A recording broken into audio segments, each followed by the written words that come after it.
नमस्कार, स्वागत है आप सभी का। आप देख रहे हैं भारत 24। मैं हूं आपके साथ पूर्णिमा मिश्रा और वक्त है 4 के वार का, जिसमें सबसे पहले बात होगी लखनऊ की। यहां विधानसभा स्पीकर की अध्यक्षता में सर्वदलीय बैठक की गई, जिसमें कल से शीतकालीन सत्र शुरू होने को लेकर चर्चा की गई। इस खबर को लेकर आपको जानकारी दूंगी। अगली खबर आपको बताएंगे, मेरी सहयोगी शिखा। दूसरी खबर 26/11 आतंकी हमलों से जुड़ी हुई है। ये तारीख तो कोई देशवासी भूल ही नहीं सकता, लेकिन आज आतंकी घटनाओं पर जबरदस्त अंकुश लगाया गया है।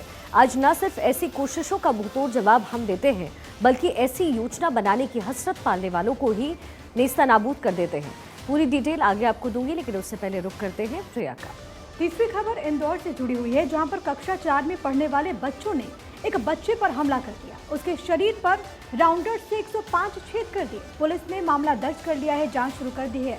आगे आप तक हर डिटेल्स पहुंचाएंगे, लेकिन उससे पहले रुख करेंगे आयुष सूर्यवंशी का। और चौथी खबर प्रयागराज से, जहां बस कंडक्टर पर जानलेवा हमला करने वाला लारिब हाशमी, जिसके खिलाफ एक्शन दिखा है।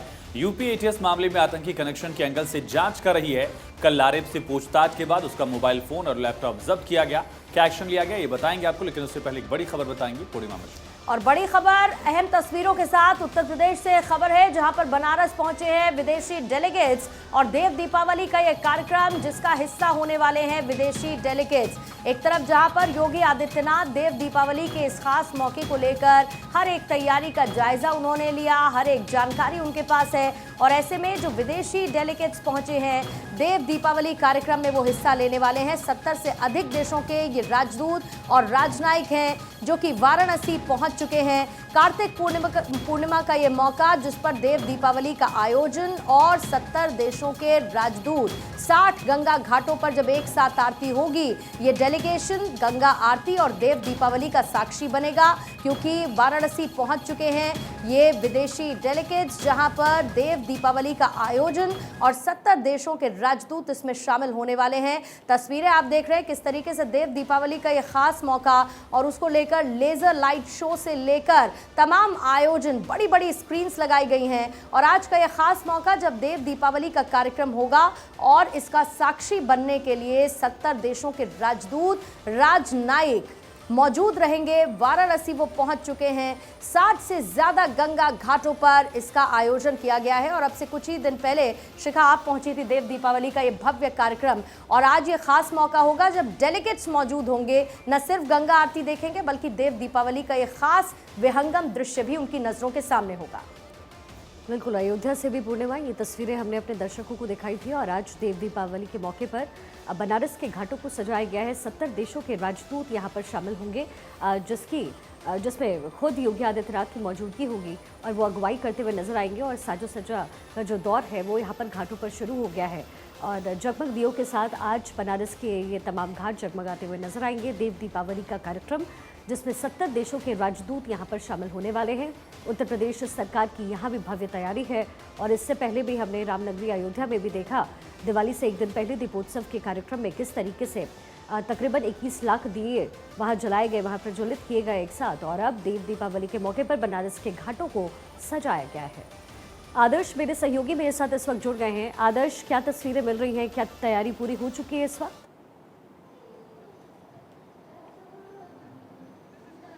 देखिए, बिल्कुल इस वक्त हम दशाश्वमेध घाट वाराणसी में मौजूद है और मैं आपको एक बार तस्वीरें दिखा देता हूं। ये ठीक नीचे अगर आप देखेंगे तो यहां पर भव्य तैयारी की गई है। हर साल की तरह इस बार भी देव दिवाली को पूरे ही हर्षोल्लास से मनाया जा। अगर आप देखें तो देख सकते हैं कि 21 आसन, यानी विद्वान पंडितों के 21 आसन यहां पर बनाए गए हैं। और इसके साथ साथ अमर शहीद जवान की एक यहां पर प्रतिलिपि बनाई गई है, जहां पर माना जा रहा है कि जो शहीद हुए लोग हैं उनको लेकर श्रद्धांजलि दी जा सकती है। इसके साथ ही साथ आर्मी के तमाम जो बैंड या यूं कहें श्रद्धांजलि के दौरान लोग मौजूद रहते हैं, वो लोग भी यहाँ पर पहुंचे हुए हैं। और इतना ही नहीं, मैं आपको एक बार घाट की तस्वीरें दिखा देता हूं। घाट अगर आप देखेंगे तो लोगों से खचाखच भरा हुआ है। और ये वो जगह है जहां पर मुख्यमंत्री योगी आदित्यनाथ, साथ ही साथ रक्षा मंत्री राजनाथ सिंह, देशों के डेलीगेट और इसके साथ साथ 40 कन्याएं जिनको रिद्धि सिद्धि मानकर यहां पर विशेष स्थान दिया जाएगा, वो लोग यहां पर मौजूद रहेंगे। और इसीलिए इस पूरे हिस्से को ना सिर्फ सुरक्षा के दृष्टिकोण से बेहद ही महत्वपूर्ण रखा गया है, जगह जगह पर चप्पे चप्पे पर कमांडो और तमाम जो सिक्योरिटी फोर्सेज है वो तैनात है। बल्कि इसके साथ साथ अगर हम घाट की सुंदरता की बात करें तो तस्वीरों में आप देखिए ना सिर्फ फूल मालाओं से इसको सजाया गया है, बल्कि विधि विधान से जिस तरीके से मान्यता है कि देवी देवता आज के दिन यहां पर यानी पृथ्वी पर पहुंचकर और इसी घाट पर एक राक्षस के वध के बाद दिवाली का उत्सव मनाते थे, उसी तरीके की तस्वीरें कमोवेश यहां पर बनाने की कोशिश की गई हैं। और निश्चित तौर पर पिछले कुछ सालों से जब से मुख्यमंत्री योगी आदित्यनाथ की सरकार यहां पर है, निश्चित तौर पर देव दीपावली को और भी ज्यादा भव्य और दिव्य मनाया जा रहा है। और ये तस्वीरें हमने ना सिर्फ होता है आदर्श, और हर साल हम ये तस्वीरें देखते हैं। काशी तो अजर अमर अविनाशी है और इस मौके पर हर किसी के मन में इच्छा होती है कि वो वहाँ पर पहुंचे। जरा टाइमिंग को लेकर के शुभ मुहूर्त क्या कुछ है, इसके बारे में हमारे पास और क्या अपडेट्स है आदर्श?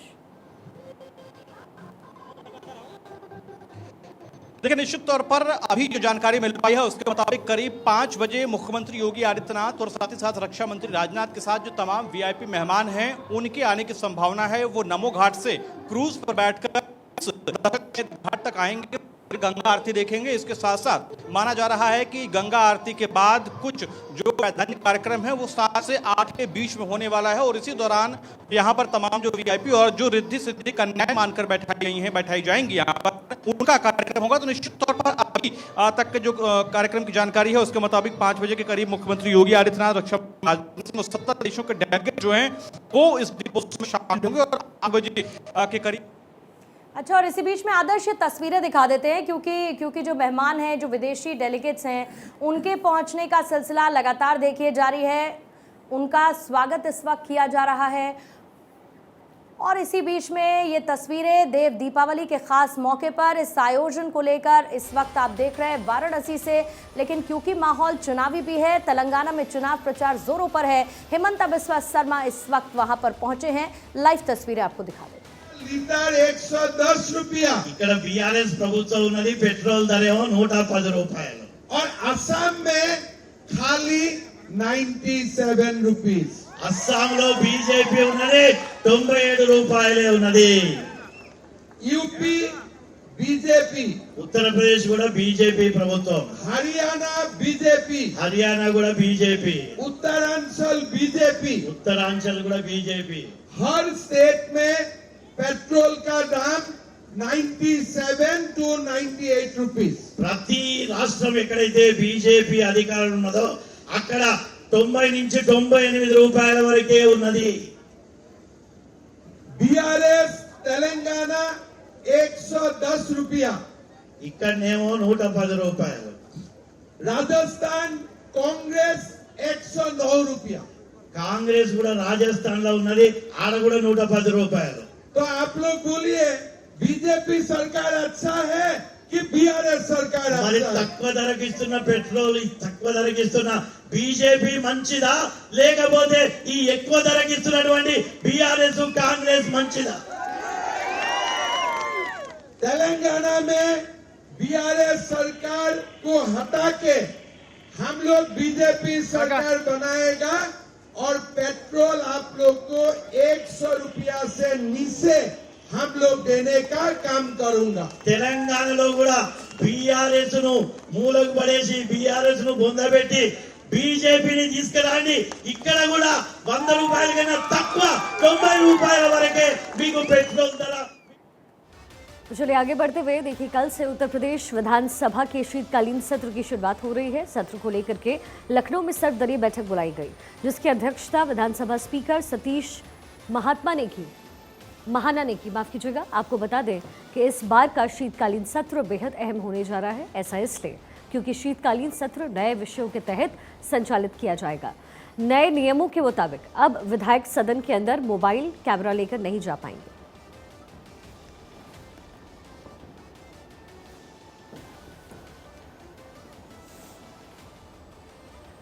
पूरा देश इन दिनों अयोध्या के राम मंदिर में रामलला विराजमान होने का इंतजार कर रहा है। चर्चा जोरों पर है। ऐसे में मध्य प्रदेश के इंदौर में भी तरह तरह की तैयारियां हैं। देश में स्वच्छता के लिए पहचाने जाने वाले शहर में वेस्ट से राम मंदिर की प्रतिलिपि बनकर तैयार की गई है। इंदौर के विश्राम बाग में 21 टन लोहे के स्क्रैप से लगभग 3.5 महीने में मंदिर की प्रतिकृति को बनाकर तैयार किया गया है। दिलचस्प बात यह है कि इस काम में मुस्लिम कलाकारों ने भी हाथ बटाया। जानकारी ये है कि इंदौर के विश्राम बाग में 3 मंजिला भगवान श्री राम का मंदिर इंदौर के लोगों के बीच आकर्षण का केंद्र है। भारत की भावना और भव्यता का प्रतीक, करोड़ों हिंदुओं के साहस, संकल्प, संघर्ष और धैर्य का प्रमाण है। भगवान श्री राम का मंदिर मध्य प्रदेश की अयोध्या कहे जाने वाले इलाके में बनकर तैयार है। सिर्फ फिनिशिंग का काम अभी बाकी है। मेयर पुष्यमित्र भार्गव ने अयोध्या में बनकर तैयार हो रहे श्री भव्य राम दरबार की प्रतिछाया का संकल्प लिया था और हूबहू वैसी ही प्रतिलिपि इंदौर में उनके निर्देश पर बनकर तैयार है। ये तस्वीरें आपकी टीवी स्क्रीन पर भी है। देश का सबसे स्वच्छ शहर स्वच्छता के बाद अब सनातन का संदेश दे रहा है। मंदिर निर्माण में खास बात यह है कि मंदिर शहर के अलग स्थानों से निकले वेस्ट मटेरियल से बनाया गया है। वेस्ट टू आर्ट का इससे बेहतर उदाहरण कुछ और नहीं हो सकता। 21 फीट ऊंचा ये मंदिर है और लगभग 27/40 फीट में मंदिर का निर्माण किया गया है। 15 मुस्लिम कलाकारों ने भी इसमें भाग लिया है, जिन्होंने मेहनत करके इसको तैयार किया।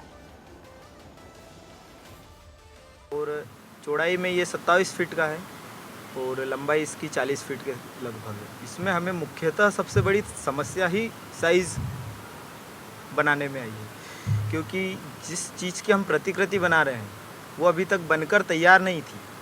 तो हम सबसे ज़्यादा चिंतित उसी में थे कि इसको कैसे बनाया जाए, लेकिन महापौर जी ने हमारे पूरी टीम को बहुत ज़्यादा सपोर्ट किया। भगवान राम का संदेश देने के उद्देश्य से मुझे लगता है कि दुनिया की पहली, पर देश की तो ऐसी पहली भगवान राम की प्रतिकृति है जो लगभग 21 टन लोहे के स्क्रैप से बनी है। 27 फीट ये ऊंची है और 3 महीने से ज़्यादा के समय में ये बनकर इंदौर के उसमें इसको बनाने का काम किया है, जो पूरे देश में इंदौर का और भगवान राम का संदेश देगा। इसकी खास बात यह है कि अभी जब अयोध्या में पूरा राम मंदिर बन के तैयार नहीं हुआ है, उसके पहले उसकी प्रतिकृति बनाना ये भी अपने आप में बहुत अनूठा है। और इसी इंदौर से एक और बड़ी खबर, जहां सहपाठियों ने एक छात्र पर हमला किया। 3 बच्चों ने मिलकर एक छात्र को पीटा, राउंडर से 105 छेद किए। बच्चे के पिता ने पुलिस में शिकायत दी है। पुलिस मामले की जांच कर रही है। मध्य प्रदेश के इंदौर में एक स्कूल के बच्चों में दरअसल आपसी विवाद का मामला सामने आया, जिसमें 3 बच्चों ने मिलकर एक बच्चे पर राउंडर से हमला किया। उसके शरीर पर लगभग 105 छेद कर दिए। वो गंभीर रूप से घायल हो गया है। स्कूल में शिकायत की गई, जिस पर प्रिंसिपल का कहना है कि अभी छुट्टियां हुई हैं, इतना बोलकर बात टाल दी गई। पूरा मामला इंदौर के एरोड्रम थाना क्षेत्र के गरिमा विद्या विहार स्कूल का है, जहां 4 बच्चे खेल रहे थे। इसी दौरान विवाद सामने आया। और आगे बढ़ते हैं प्रयागराज से खबर, जहां बस कंडक्टर पर जानलेवा हमला करने वाले लारिब हाशमी के खिलाफ एक्शन जारी है। यूपी एटीएस मामले में आतंकी कनेक्शन के एंगल से जांच कर रही है। एटीएस ने कल लारिब से पूछताछ की। उसका मोबाइल फोन, लैपटॉप जब्त करके जांच के लिए भेजा गया है। इलेक्ट्रॉनिक डिवाइस अब जांच किए जाएंगे। इनके जांच में पता चला कि लारिब तालिबान से जुड़े वीडियोस देखता था, प्रभावित था। इसके बाद उसने संगीन जुर्म को अंजाम दिया। लारिब का इरादा सरतन से जुदा करने का था, लेकिन वो अपने नापाक मंसूबों में कामयाब नहीं हो पाया।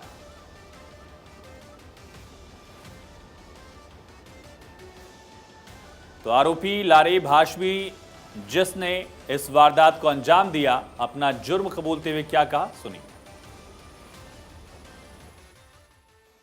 बरेलवी तो उनका लोग सबका मानते हैं, तो लेकिन उनके वीडियो जिस तरह वो इस्तेमाल करते हैं ना शब्दों का, वो आपने इस्तेमाल किया। तो पंजाबी बोलते हैं ना, तो हम थोड़ा सुने थे, वही पंजाबी बोल दी। तो मतलब उनके समर्थक एक प्रकार से मानते हैं उनको। हाँ, उनकी आइडियोलॉजी हम लोग से मिलती है। उनको फॉलो भी करते हैं क्या? सर वो बरेलवी हैं, इसलिए फॉलो करते हैं। खान साहब को जानते हैं? जानते नहीं हैं, बस ऐसे मतलब नेट पे देखे थे उनको। आप जो वीडियो आपको वायरल हुआ, उस वीडियो में उसी अंदाज में आप बोल रहे थे बिल्कुल। सर वो इसलिए कि जो गुस्ताख लोग हैं उनको पैगाम देने के लिए। आपने वो भी कहा, उनका जिक्र भी किया था। जी सर, क्योंकि उन्होंने बहुत बात की थी, नबी की इज़्ज़त की बात की थी, तो इसीलिए हम उसका बात कर रहे हैं। राजस्थान में विधानसभा चुनाव संपन्न हो गए हैं। 25 नवंबर को जनता ने अपने मताधिकार का प्रयोग कर प्रत्याशियों की किस्मत को ईवीएम में कैद कर दिया। प्रदेश के चुनाव में कांग्रेस और बीजेपी की स्थिति को लेकर द जेसी शो में भारत 24 के सीईओ और editor in chief doctor Jagdish Chandra ने क्या कहा, आपको सुनवाते हैं। क्या राजस्थान में गहलोत फिर से सरकार बनाएंगे? क्या चौथी बार उनकी जो मुख्यमंत्री बनने की अभिलाषा है वो पूरी होगी? गहलोत फिर से सरकार बनाएंगे या चौथी बार शपथ लेने की उनकी आकांक्षा पूरी होगी कि नहीं, इसका एक्चुअल पता 3 दिसंबर की मतगणना से लगेगा। लेकिन एक तय है कि फ़िलहाल इस मोमेंट पे अशोक गहलोत पूरे तौर पे आश्वस्त हैं कि वो सरकार बनाने जा रहे हैं। लेकिन सट्टा बाज़ार और जो आकलन हैं, जो सर्वेज हैं बाज़ार के, वो सारे अभी भाजपा की बढ़त दिखा रहे हैं। फलोदी सट्टा बाज़ार 120 से 123 भाजपा, कांग्रेस 62, 65, 67, 72 इस तरह से जो है। इसके अलावा एबीपी ने सर्वे किया, इंडिया टीवी ने सर्वे किया, कुछ और संस्थाओं ने सर्वे किया। सबका कहना यह है कि 115 से 118, 118 से 125 के बीच में भाजपा है और 62 से लेकर के 82 के आसपास जो है कांग्रेस है। जैसा खुद अशोक गहलोत का आकलन है कि आज वो 80-82 के आसपास जो है वो स्टैंड कर रहे हैं। एकमात्र सर्वे ऐसा है देश में जिसने कांग्रेस सरकार बनने की भविष्यवाणी की है। उनका कहना यह है कि कांग्रेस को 110 सीटें मिलेंगी और भाजपा को 82 के आसपास सीटें उसकी रहेंगी। और उस संस्थान का दावा है कि कर्नाटक में उन्होंने जो उस समय सर्वे किया था उसमें उन्होंने कहा था 135 सीटें आएंगी और वो सही निकला उनका। हिमाचल में उन्होंने कहा था कि 45 आएंगी तो 40 सीटें आई वहाँ पे। तो उनको उम्मीद है कि राजस्थान में इस बार कांग्रेस सरकार बनेगी। लेकिन जो मेजॉरिटी है सिचुएशन की, सर्वेज की, वो भाजपा सरकार की ओर संकेत कर रहे हैं। पर अशोक गहलोत का पूरा आत्मविश्वास अभी बना हुआ है।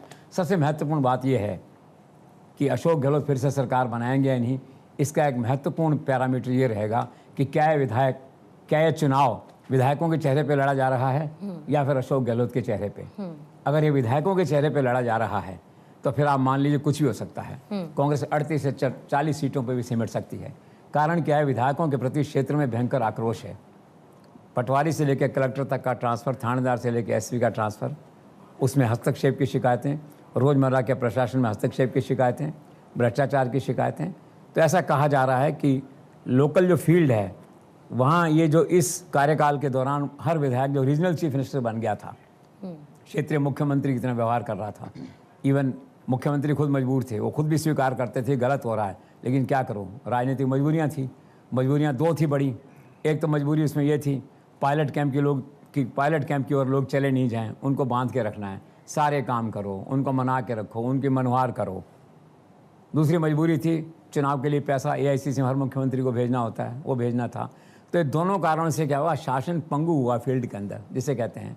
अशोक गहलोत खुद का जो गुड गवर्नेंस का नारा था वो पिटा। और मेरा दावा है कि खुद रात को जब बैठते होंगे तो एक बार रोते होंगे मन में कि क्या हो रहा है, मेरी गवर्नेंस कैसी थी और हालात ने मेरी गवर्नेंस को कैसे बना दिया। तो ये सारी स्थितियाँ हैं। तो देखिए आने वाले दिनों में जो है किस तरह से क्या होता है। सर, भाजपा सरकार बनने की स्थिति में कौन होगा मुख्यमंत्री पद का उम्मीदवार? ये तो बड़ा रेलेवेंट सवाल है, क्योंकि अब आधे सर्वे तो कह ही रहे हैं कि संभावना है ही बनने की। अब बने ना बने अलग बात है। अशोक गहलोत का वो सही हो जाए व्यक्ति जिसने कहा कि 110 सीट लेकर अशोक गहलोत आएंगे। तो देखिए मुख्यमंत्री बनने की बात तो ये है कि इस पार्टी में जो स्वाभाविक चेहरा है, पुराना चेहरा है, आप कहिए जो नेचुरल चॉइस है, वो थी वसुंधरा राजे। मैंने थी शब्द काम में लिया है एक बार, एट द मोमेंट वर्तमान काल में वो थी एक तरह से। तो अगर ऐसा होता कि उनके चेहरे को आगे रख के और नरेंद्र मोदी के मेन चेहरे पे अमित शाह की रणनीति से चुनाव लड़ा जाता तो चुनाव जीतने की संभावना भी ज़्यादा थी। हालांकि उनका दावा है कि हम आज भी जीत रहे हैं, 140 तक जा रहे हैं, ठीक है। तो वसुंधरा राजे नेचुरल चॉइस होती मुख्यमंत्री बन जाती, लेकिन ऐसा हुआ नहीं। तो आज की जो ग्राउंड रियलिटी है उसमें वसुंधरा राजे सामने नहीं है एक तरह से, ठीक है। डेस्टिनी यू कांट चेंज, लेकिन आज की जो स्थिति है, तो आज की स्थिति में तो है कि गजेंद्र सिंह शेखावत ही मुख्यमंत्री पद के एक चॉइस दिखते हैं। और मैं 4 साल से बाद जेसी शो में कह चुका हूँ कि आला कमान ने पिछले 4 वर्षों उन्हें ग्रूम किया है राजस्थान में, एक भावी मुख्यमंत्री के रूप में, एक शैडो चीफ मिनिस्टर के रूप में, एक विपक्ष के प्रमुख नेता के रूप में, दैट वे जो है। और दूसरी बात है वसुंधरा का जो सवाल आता है, तो आला कमान का नीतिगत फैसला है कि पुरानी पीढ़ी को रिप्लेस करना है यंगर जनरेशन से। हमें ऐसे व्यक्ति चाहिए जो सेकंड यंगर जनरेशन हो, जो कि 10-15 साल राज कर सकें, अगर एक बार उनको राज हम सौंप दें तो गजेंद्र सिंह शेखावत उस श्रेणी में आते हैं। तो ये है। बाकी नाम लेने के अंदर तो आप वैष्णव का नाम लीजिए, मेघवाल का नाम लीजिए, दिया का नाम लीजिए, और कई लोगों के आप नाम ले सकते हैं, सीपी का लीजिए। राजेंद्र राठौड़ के समर्थक भी कहते हैं कि हम भी हैं, संभावित उम्मीदवार हो सकते हैं। लेकिन स्वाभाविक तौर पर मेरा आज भी आकलन यही है, अगर सरकार बनती है भाजपा की, तो Gajendra Singh Shekhawat is a natural contender who has been groomed by the party for 4 years। और आइए अब आपको सीधा लिए चलते हैं वाराणसी, जहां से आज विहंगम तस्वीर देव दीपावली के खास मौके पर देखने को मिलेगी। और इसी बीच उत्तर प्रदेश के मुख्यमंत्री योगी आदित्यनाथ बोट में सवार जायजा ले रहे हैं देव दीपावली के इस आयोजन को लेकर।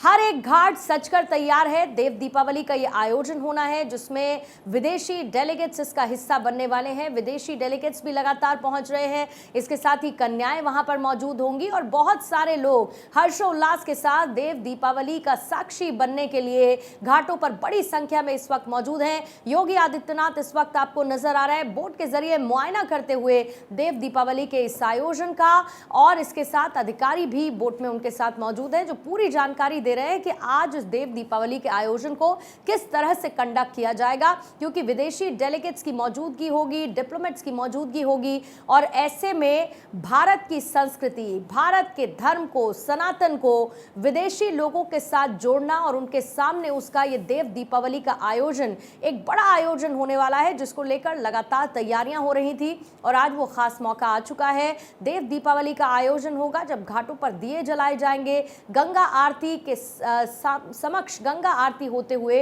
उस दौरान ये विदेशी डेलीगेट्स भी मौजूद रहेंगे। और इसके साथ ही योगी आदित्यनाथ भी इस पूरे कार्यक्रम का हिस्सा होने वाले हैं। अलग अलग घाटों पर तैयारी पूरी कर ली गई है। गंगा आरती और देव दीपावली देखने के लिए डेलीगेशन भी इस वक्त पहुंच चुका है और वाराणसी के दौरे पर इस वक्त सीएम योगी भी मौजूद हैं, जिनकी तस्वीरें इस वक्त आप देख रहे हैं बोट से घाटों का मुआयना करते हुए, क्योंकि 70 से अधिक देशों के राजदूत और राजनयिक वाराणसी पहुंच चुके हैं। और सीएम योगी आदित्यनाथ आज के इस खास मौके पर, कार्तिक पूर्णिमा के इस खास मौके पर जब देव दीपावली का आयोजन होगा, न सिर्फ इसकी तैयारियों का जायजा लेते हुए बल्कि देव दीपावली का लुत्फ भी उठाते हुए वो तमाम विदेशी डेलीगेट्स भी नजर आएंगे जो इस वक्त काशी में मौजूद हैं। वाराणसी की ये तस्वीरें सीएम योगी आदित्यनाथ जो इस वक्त नमो घाट पर पहुंच चुके हैं।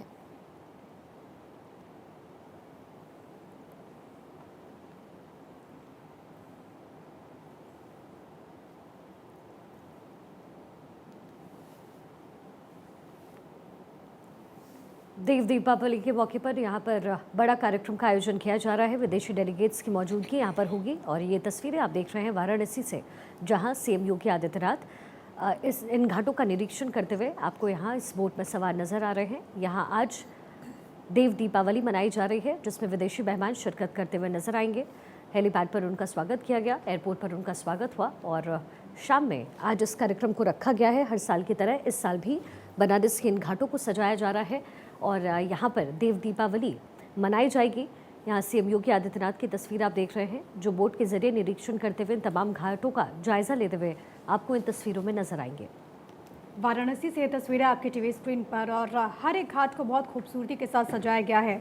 और जैसा कि आपको मालूम है कि मौजूदा सरकार लगातार जो घाट हैं उनका जीर्णोद्धार कर रही है और सबसे बड़ी बात है कि इस कड़ी में सबसे पहले नमो घाट का जीर्णोद्धार किया गया था। और इस बार जब भी आप घाटों पर जाएंगे तो घाटों की रौनक देखने ही बनती है। देव दीपावली का एक बेहद ही खास मौका और कहा जाता है कि इस दौरान जो देवता गण हैं वो भोले की नगरी में दीप जलाते हैं, क्योंकि त्रिपुरासुर का जिस तरीके से वध भगवान भोले ने किया उसके बाद से हर साल देव दीपावली को लेकर के हम देखते हैं कि किस तरीके से रौनक हाल के वर्षों में देखने को मिलती है। और मुख्यमंत्री योगी आदित्यनाथ खुद तमाम चीज़ों को देखते हैं, तमाम चीज़ों को सुनिश्चित करते हैं। और आज तो मौका इतना खास है क्योंकि ना केवल देश के कोने कोने से लोग यहाँ पर पहुँचे हैं बल्कि विदेशी मेहमानों का भी तांता लगा हुआ है। कुछ देर पहले आपने बाबतपुर एयरपोर्ट की वो तस्वीरें देखी थी जहाँ पर तमाम जो मेहमान पहुँचे, तमाम जो डेलीगेट्स पहुँचे उनका स्वागत किया गया और मुख्यमंत्री योगी आदित्यनाथ एक तरीके से नेतृत्व कर रहे कि किस तरीके से सफल आयोजन हो।